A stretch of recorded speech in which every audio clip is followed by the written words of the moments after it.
Now let's move on to the Sunday Nighter. Very exciting Sunday Nighter. Rams at Bears. Open Rams -4.5. On Tuesday, we had 3s across the board, and it has stayed that way. Total opened at 54 on Tuesday. We had 52.5s, 52s. Donnie talked about liking the under, and then here we are Friday, and the market's moved that way, 51.5s and 51s. Donnie talked on Tuesday about how cold it's going to be at night at Soldier Stadium. Trubisky went through a full practice Wednesday. Nagy says, I feel strong that he will play, but I've got to see more. It sounds like he's going to play. Bears had a 5-game winning streak halted by the Giants. Chase Daniel started in Trubisky's place, 2 picks, sacked 5 times. Goff is throwing 15 touchdown passes with just 2 picks over the last 6 games. Gurley is rolling 1,175 yards. Rams ranked second in the league in both total offense and scoring offense. Bears' strength, of course, is D. Ranked 4th in the league in both total defense and scoring defense, allowing just 20.1 points per game, despite the 30 they allowed to the Giants. And I wonder if that was a sign of something. I'll let you guys break that down. If there was a sign of maybe a weakness on defense, or maybe they're coming back to earth. Bears 37 sacks. Khalil Mack healthy again. Had 1 against the Giants. Has 9. Whitworth and Havenstein will be the Rams tackles charged with controlling Mack. That's not an easy task. Same on the other side. Aaron Donald leads the league with 16.5 sacks. Bears gave up 5 sacks against the Giants. Bears got a rookie in James Daniels that will be the primary blocker to try to slow down Donald. I really was extremely excited by Donnie's look on the Bears. He liked the Bears Tuesday. I've heard a couple other people liking it. I find that extremely exciting, big balls play. Let me start with you, Don. Actually, why don't we start with Whale Capper just in case we lose him? Yeah. Whale Capper, Rams at Bears. Okay, man. Going head-to-head on this one. I like the Rams. I think this line has moved right into where I especially like it. You're going to give me Rams -3 at +100. That is right in my wheelhouse. Can you guys still hear me? Yeah. Did I? Yeah, we got you. Yep. Okay, sorry. Okay, sorry. We saw this play out last week. West Coast team travels to East Coast, plays in primetime against a team from the East Coast in the Steelers. Now, I know that the Bears are a Central Coast team, but you absolutely have to factor in that once the second half rolls around, you're going to have Rams players who are like in still prime body clock.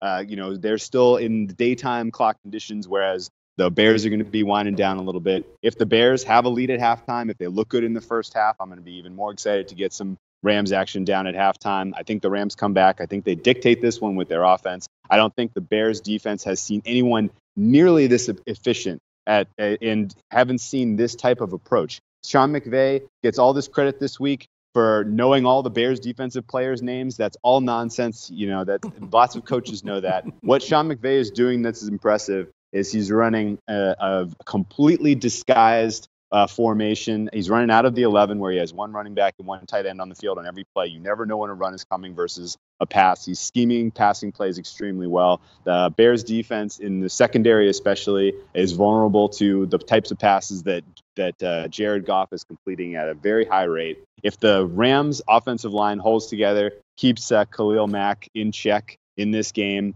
the Rams absolutely dictate from whistle to whistle and get a comfortable tone-setting win that that tells the Bears this is how far you have to go to be a contender in the NFC.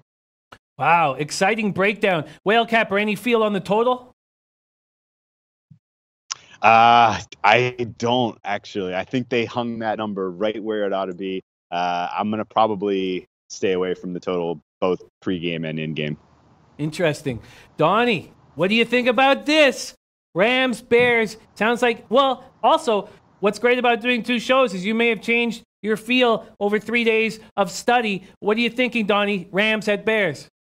No, I still like them. I still like the Chicago Bears at home. I just have a good feel for what they're looking to do in this football game. I like the fact that they had to go through their motions and run a different type of offense under a completely inept quarterback in Chase Daniel. They end up losing last week, which I like even more the fact they took the loss last week, now coming home knowing it's an absolute must-win situation. They want to keep their lead in the NFC North, and I think they'll be able to do it. Another key injury is the backup running back that's going to be out for the Rams. This is going to be all Todd Gurley. He's not, who's who's going to spell Todd Gurley in this football game? So I think he's going to be a little bit fatigued late in the second half when he's usually fresh, running for first downs and mowing down other opposing defenses. But this is not the type of defense that you can just get in line and mow them down, holding rushers, I believe, 3.7 yards per carry on the season. I think they'll be able to heat up Jared Goff. Love the fact that it's played in December and not in September in Chicago. So you're going to get that low 20s weather and really introduce them to what playoff football is really about. There's no getting around it. This is a really good football team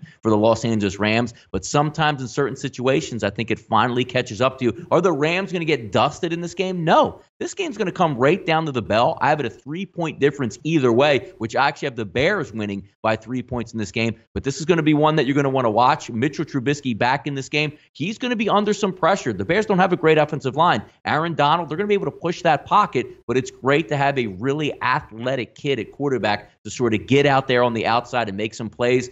Now, look, there's going to be a time in this game when Richard Trubisky is going to throw a pass or two that you say, what the hell are you doing in a close ball game? It's just a matter of, can the Los Angeles Rams capture that moment, interception return for a touchdown, an interception in the red zone to make that happen. I think the Chicago Bears are in a great spot here. I think they win this game. And as again, I like it even more, the simple fact that they lost to the Giants last week. Refocused team, re-energized. They'll be ready to go. Place will be rocking.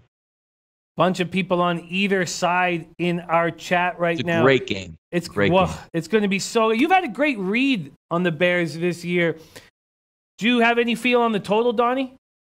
No, I think Will Capper said it best. That 51.5 was right where it should be. If I'm leaning and had to go it, I think, look, the Rams aren't going to back down from anybody. And if you're going to get pressure from both sides, that could lead to A, turnovers, or B, big plays. And in the NFL, you're not really built to stay under, especially a Rams game at 51. But, that's a tough one right down the decision line. I think it's going to be right on that number. If I had to absolutely put a wager on it, I probably would still lean under 51.5 because I could see both defenses playing well in colder weather in an absolute must-win game for both of these teams, depending on seeding and if you want to win the division. Sometimes those turn to more playoff-type atmospheres, and it lends to more punting. Hey guys, thanks for tuning in to our channel. Now, we've put a lot of work into producing all these free videos, so please help us out and keep all our content free for you forever by simply liking, sharing, commenting, and subscribing. Now, not to mention, a visit to our industry-leading website will warm the hearts of all our SBR employees, especially myself. Now, the links are over there to the left, so do check those out. Thanks for watching.